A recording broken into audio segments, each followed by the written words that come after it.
Cylinder বিস্ফোরণ কেন হয় জানেন কি? প্রতিটি সিলিন্ডারেরই যে একটি নির্দিষ্ট মেয়াদ থাকে। এক্ষেত্রে বেশিরভাগ মানুষই হয়তো বলবেন, না জানি না।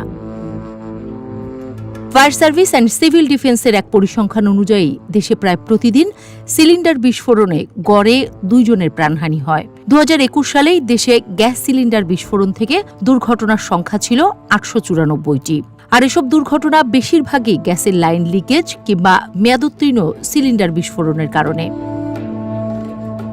বিশেষজ্ঞদের মতে বাংলাদেশের বেশিরভাগ মানুষ জানেই না সিলিন্ডার বিস্ফোরণ কেন হয়।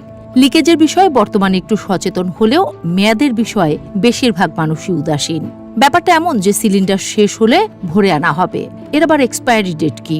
কিন্তু না, প্রতিটি জিনিসের মতো সিলিন্ডারও বিস্ফোরিত হয় আপনার আমার এরকম একটু অসাবধানতার কারণে। আমাদের এরকম ছোট ছোট অসাবধানতা প্রতি বছর হাজারো বাড়ি ও কারখানায় বিস্ফোরণের মতো বিপজ্জনক পরিস্থিতি ডেকে আনছে। অথচ এ ধরনের বিপদ থেকে বাঁচা যায় সহজেই, শুধু প্রয়োজন একটু বাড়তি সচেতনতা। প্রথমেই এজন্য সিলিন্ডারের মেয়াদ আছে কিনা তা জেনে নিতে হবে। আর এই তারিখ কিন্তু দেয়া থাকে সিলিন্ডারের গায়ে। প্রতিটি সিলিন্ডারের গায়ে দেখবেন এ, বি অথবা সি এভাবে দেয়া থাকে। এগুলো মূলত মাসের হিসাব। জানুয়ারি থেকে মার্চ পর্যন্ত এ, আবার এপ্রিল থেকে জুন পর্যন্ত বি এরকম। আর পরের দুটো সংখ্যা সাল বোঝাতে ব্যবহার করা হয়। অর্থাৎ যদি কোনো সিলিন্ডারের গায়ে লেখা থাকে B27, এর মানে হচ্ছে 2027 সালের জুন মাস পর্যন্ত মেয়াদ রয়েছে সিলিন্ডারটির।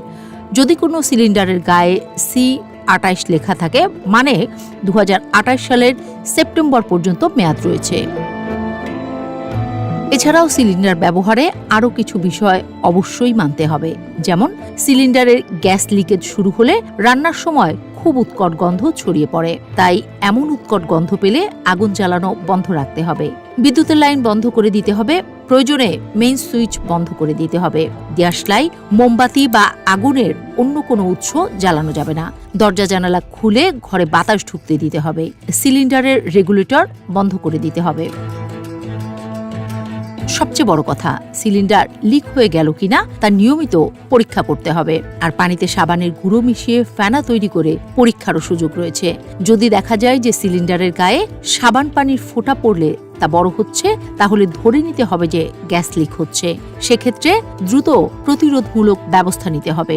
বিপদ বলে কয়ে আসে না, কিন্তু এভাবে একটু সচেতন থাকলেই কিন্তু অনাকাঙ্ক্ষিত অনেক ঘটনা এড়িয়ে যাওয়া সম্ভব, এমনটাই মত বিশেষজ্ঞদের।